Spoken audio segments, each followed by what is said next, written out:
Hello and welcome to TMI with Aldous Tyler for Friday, May 10th, 2024, coming to you as always from beautiful Madison, Wisconsin.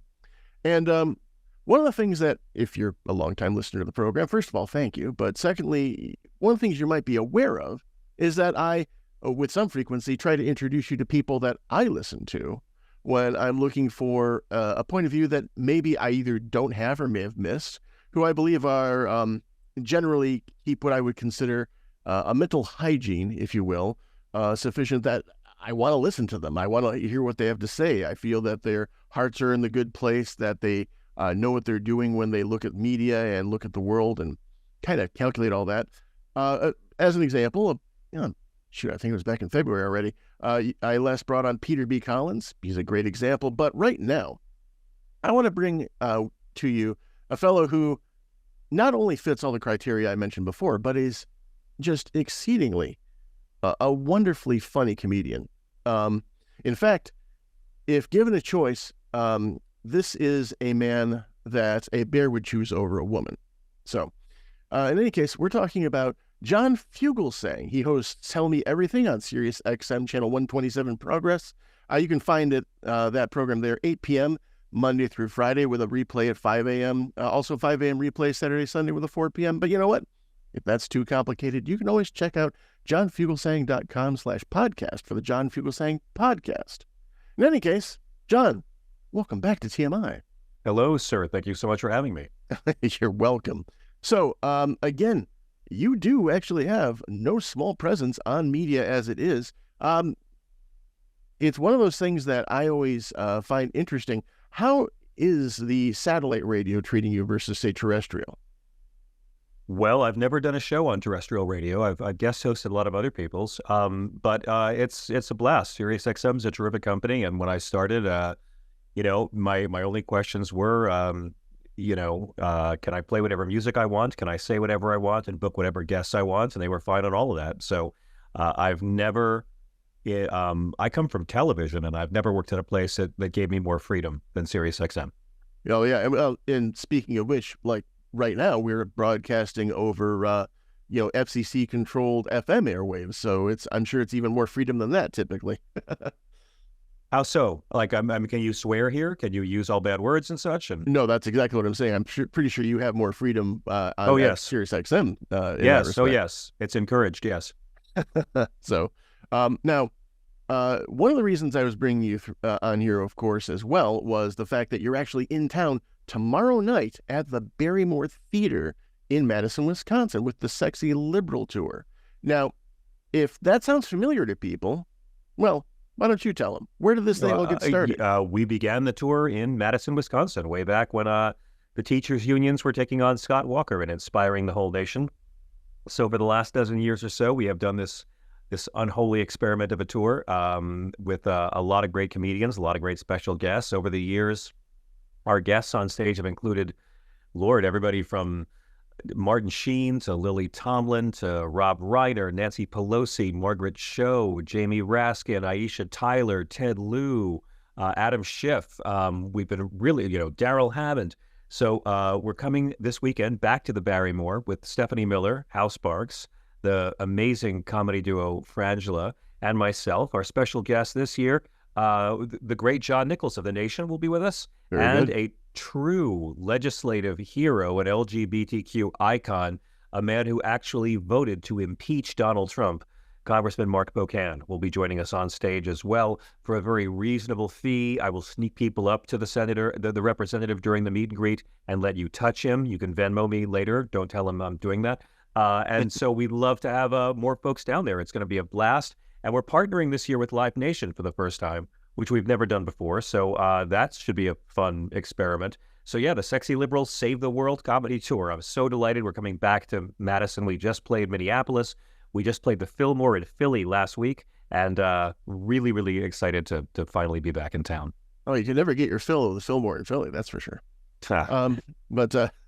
So the thing that always struck me, comedy is hard no matter what. Political comedy can be even harder because you want to make sure that while you're having fun and that you're making sure that people are laughing, because that's the point, you want to make sure that you're also not dismissing people's legitimate concerns about things, and you want to make sure that you are still staying true to how you feel about something. This seems like quite the balancing act to play. How does that all work out for you? You know, Billy Wilder said, if you're going to tell people the truth, make it funny or they'll kill you. Yeah. So for me, I've always loved political comedy. I've always loved political comics. George Carlin changed my life when I was a kid, the first time I saw him live. And so it's you know, really fun for me. In terms of like challenging, yeah, I like to take on both sides. I make fun of Democrats too. I find people on the left can take a joke a little bit better, but of course, only a little bit, because one thing liberals and conservatives deeply have in common that we don't talk enough about, we all have this delightful addiction to umbrage. Boy, if you know, we don't celebrate our differences enough, but liberals and conservatives alike in this country are hooked on being offended at something someone just said. And that's really our national religion is umbrage. So, you know, I try to just take on what's going on in the news right now. A lot of what I focus on is on religion, which and Christianity, which I know is third rail. But like with religious humor, which I do a lot of, I'm writing a book right now about Christian nationalism. You know, I never make fun of God or Jesus or scripture. I make fun of mean hypocrites. Jesus taught me how to do that, actually. So, you know, for me, it's all about having your targets be well chosen and not being gratuitously mean. There's like, I have a rule in politics, religion, and comedy, which is don't punch down, and make your targets someone more powerful than you and not someone weaker and more vulnerable.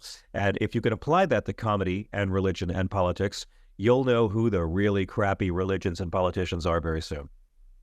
It's one of those things where I believe saw it said recently, where if the person or religion you are following, or specifically the church you're following, uses their power as a instrument of God's wrath, but never his benevolence. Yep. Yeah, that's where you got to watch things. All about judgment, always about judgment, never about healing. Yeah. And God knows I got a lot of experience with that. You know, if your religion is selling you shame and devaluing women and giving you unrealistic mythology that you can't measure up to, you can get all that with porn for free. So keep this in mind. You can degrade women and feel bad about yourself with just a simple website. You don't need religion for it. Yes, indeed. Now, one of the things that I wanted to check in with you on with this too is that when it comes to religion, which, as you said, you're writing the book on Christian nationalism. Have you worked out a title yet for us to keep an eye on, by the way? Yes, the title of my book is called Separation of Church and Hate, and it is a very helpful and friendly and irreverent guide to how to use the Bible when dealing with a right-wing Christian nationalist or fundamentalist or, Christo-fascist or fake Christian, whatever you want to call it. But it's a helpful guide to show how Jesus's loudest fan clubs are against Jesus on every issue, from taxation to immigration to how you treat women to how you treat LGBT people. And so it's a guide about how to thump Bible thumpers with the Bible and how to use scripture instead of insults the next time you find yourself at a family outing with your uncle racist and your aunt dead inside. So it's here to help. Well, I mean, the thing, John, is that, I've never understood. I read the Bible many times, actually, in my youth. I unfortunately decided to leave the religion somewhere around the age of 11 after having read the Bible through several times, but I always respected the ideals that it withheld. And I believe one of the reasons why I decided I didn't want to be Christian was because I just didn't find those ideals being actually practiced much. It felt like. So I always really loved the fact that Christ walked into the temple and said, you know what, you money changers, all you people making money off of this stuff and making a profit on this, flip the tables on them. They were not welcome. And I'm like, this is not the guy, it doesn't seem like, that these various people who claim to be Christian are emulating. Not at all. No, I mean, going by the book, and again, my whole point is, let's assume the book is 100% true. Mm-hmm. It wasn't rewritten hundreds to thousands of times by old scribes with poor eyesight and candles late at night. Right. Let's assume it's 100% literal, the undiluted work of God. Jesus, in the book we have right now, is a peaceful, radical, revolutionary, hangs around with lepers, hookers, and criminals, never speaks English, is not an American citizen.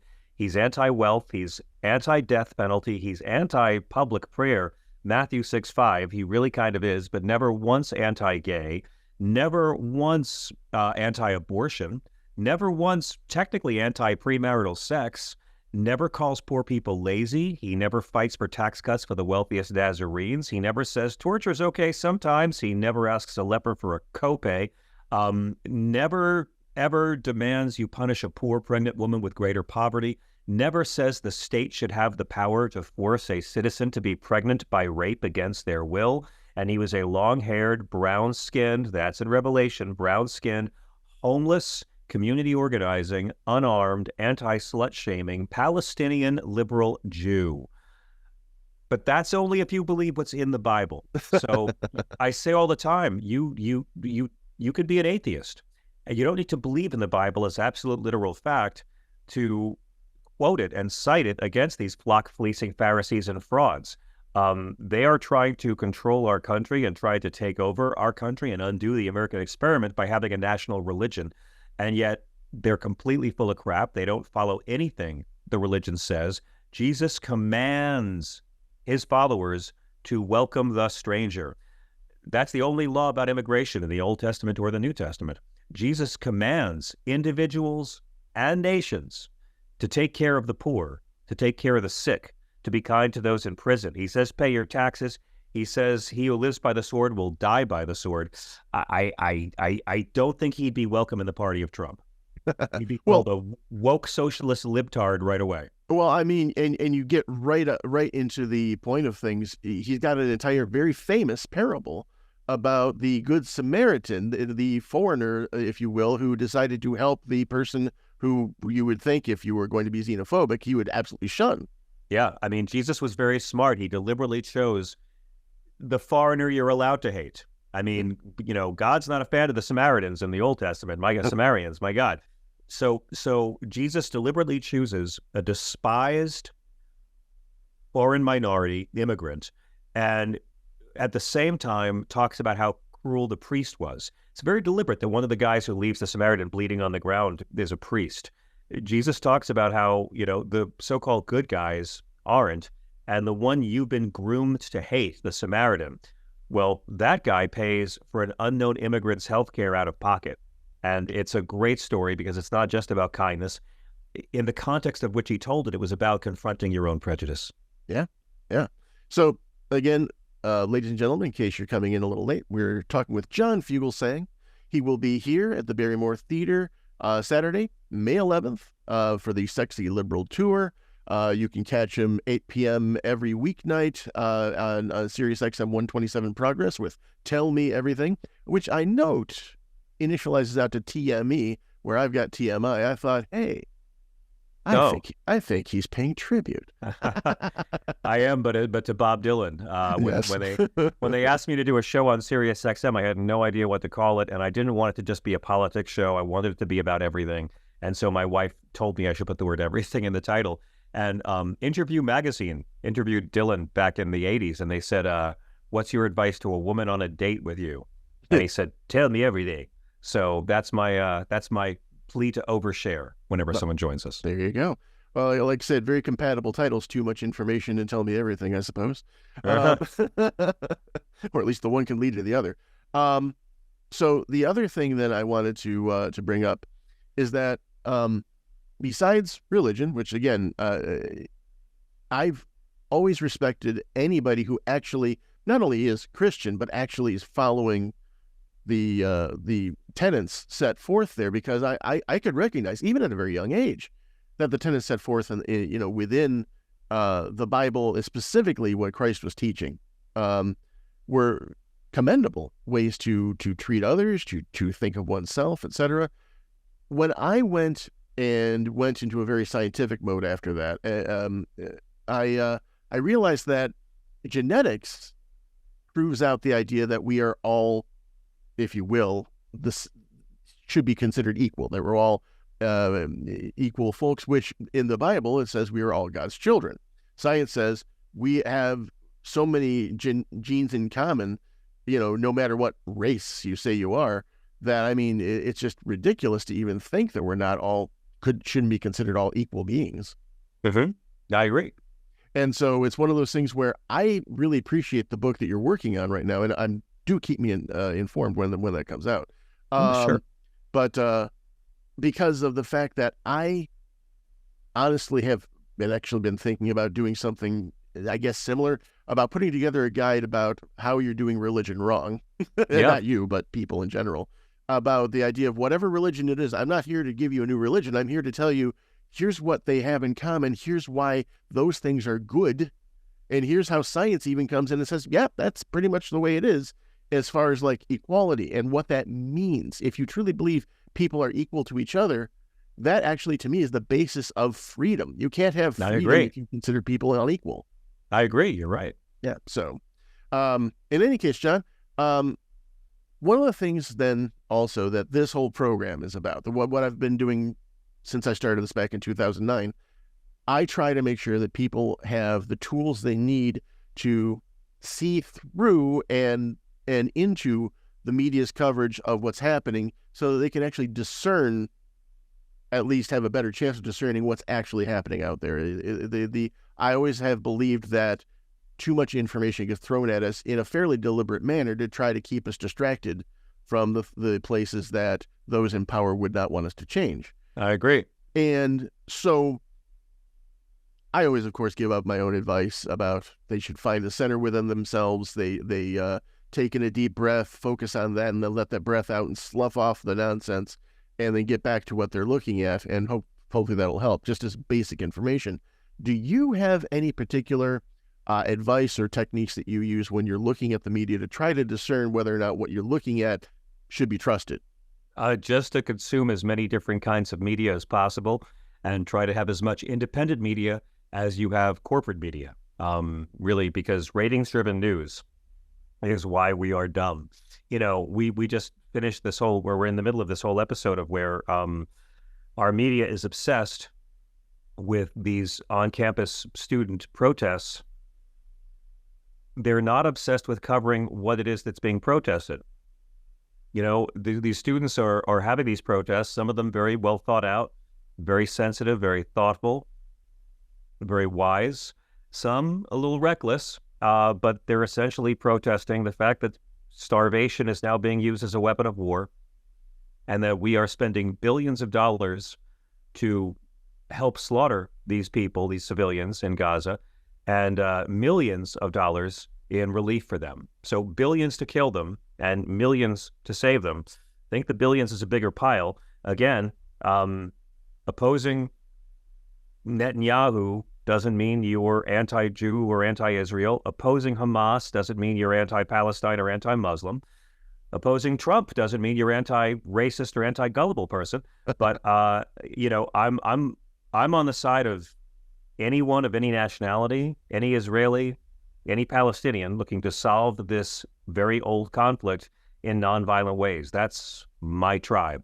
But if your news is covering the student protest and these petulant, spoiled brats on campus, but not actually covering the fact that we're paying for war crimes, and Hamas are terrorists, Hamas are Nazis, don't get me wrong, but you might be watching entertainment that doesn't want you thinking too much.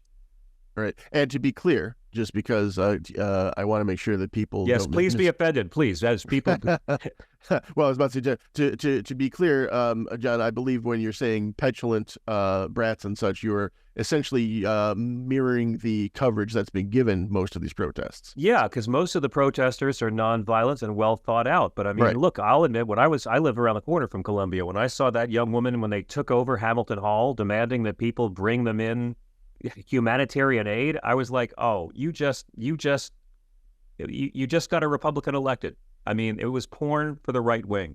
I'm there for the protest, but when you're into destroying personal property and private property, and demanding that they bring you humanitarian aid when you're taking over their building, all you're doing is feeding the right-wing grievance complex that wants to dehumanize the Palestinians. You are making it about yourself, You are not making it about the people who are suffering over there.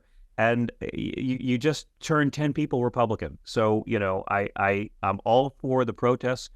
But when you talk about destruction, don't you know that you can count me out? Right, understood. And the thing that I've actually been very proud of the UW-Madison version is that they've been, as you said, they've been some of the wise ones. They set up their own little kitchen tent. They're supplying themselves very nicely, and they've been completely peaceful. And it's very interesting to note that at first they were counter protesters walking among them, jibing them, trying to get them to respond, and they're all like, "Nope," they're like, "Nope, don't do it." Yeah. Now these protests, some of them are being called violent, and for the generally that's only because they're now having rubber bullets shot into them, which I'm not sure if you're familiar or not, but rubber bullets are essentially hockey pucks that you can shoot out of a gun. They're steel covered in rubber. They're nasty. Yeah. So absolutely. And again, this is a horrible conflict. But I find it very easy to say that I'm against Hamas, but not the Palestinian people. I'm against Netanyahu, but not the Israeli people. Israel deserves to live in peace and security with a neighbor that recognizes their right to exist, and Palestine deserves to live in freedom and independence with control of their own borders. And that'll probably never happen, but I more and more think they should let all the negotiation be done by Palestinians and Israelis under the age of 40. Because the young people would have to live with whatever system they came up with. And again, I'm not saying a two-state solution is even possible with the West Bank. But isn't this funny? I promise I'm going to have a lot of jokes at our show. It will not be a lot of Middle East discourse. This is more like my show on SiriusXM late at night when we get into the roots of everything. I promise this is just going to be vulgar jokes at the Barrymore. Ladies and gentlemen, allow me to apologize also. I have... and I frequently do whenever John comes on my show, set him up to be serious. No, that's all right. That's okay. It's a bit serious stuff, and we're all talking about it. And it's like, how do you find the humor in times like this? It's tough. It's why I appreciate doing this tour so much, because I think, as John Lennon said, fascists can knock you down. The only thing fascists can't handle are nonviolence and ridicule. So come have a laugh. Bring the ridicule. Here's the thing, too, is that I always, one of my more treasured memories, if you will, of you being in the studio with me was, I think it was the first time we were talking, and I forget exactly where we were. I think we were just talking about spirituality and whatnot, and you paused for a moment, and you just said, "Is your show always this deep?" And yeah. So again, to my audience, allow me to assure you, it's going to be a ball at the Barrymore tomorrow night. Yes, we are the shallow state, I promise. Oh, John. So, besides all of that, then, did you have anything you wanted people to know about the tour? Where else are you heading in the country? We are playing all over. We're going to be going to Atlanta and Denver and Kansas City and LA and DC and Boston and Durham, Chicago for the convention, taking it all over the place. It's a really exciting year to be on the road. And what I like about this tour is, in so many parts of this country, people for years, they felt scared to have their Obama bumper sticker on their car at their job or their church. And it's always, I think the best part of this show for me, I love doing political and religious material in beautiful theaters, but the best part of the show for me is seeing how happy it makes everybody to be in a packed house full of like-minded, anti-evil people. It's really like a blue-collar comedy tour for smart, moral folks, and it's always a real party vibe inside, and that's what makes it fun for me. Just to remind ourselves what it is we're fighting for, and to get our own batteries recharged. And again, for me, it's tough to do political material in a lot of mixed rooms. So to actually have a tour where we can do it, and I don't have to pretend to be fair and make a bunch of, jokes putting down Democrats. I do, but still, to me, it's just a blast. Right. Well, and again, it's not like there isn't a single side of politics that doesn't deserve some amount of jest thrown its way. There's no amount of bearing down on current events that can be withstood for too long without stopping and going, "This is a bit absurd, isn't it?" So yeah, I'm all for that. So, John, I want to really thank you then for coming on and telling us all about that. And again, ladies and gentlemen, please feel free to catch John Fugelsang's more serious, although still very entertaining side at Tell Me Everything on SiriusXM Channel 127 Progress. Again, 8 p.m. Monday through Friday. You'll find the 5 a.m. replay on those and a 4 p.m. broadcast Saturday and Sunday. Otherwise, johnfugelsang.com/podcast is where you'll find the John Fugelsang podcast. Of course, I think you can find that at Apple Music, Spotify, plenty of other places as well. Great way to keep up with Mr. Fugelsang here. Thank you, Mr. Tyler. But I would definitely, absolutely recommend, if you have not gone to get your tickets yet for the Barrymore for tomorrow night's performance of the Sexy Liberal Tour, it's a good show. Go check it out. Thank you so much, Mr. Tyler. It's always a pleasure to be with you, and I'm so happy to see you. John, it's absolutely a pleasure to have you. Thank you for joining us. Take care. You've been listening to TMI with Oldest Tyler. We'll be right back.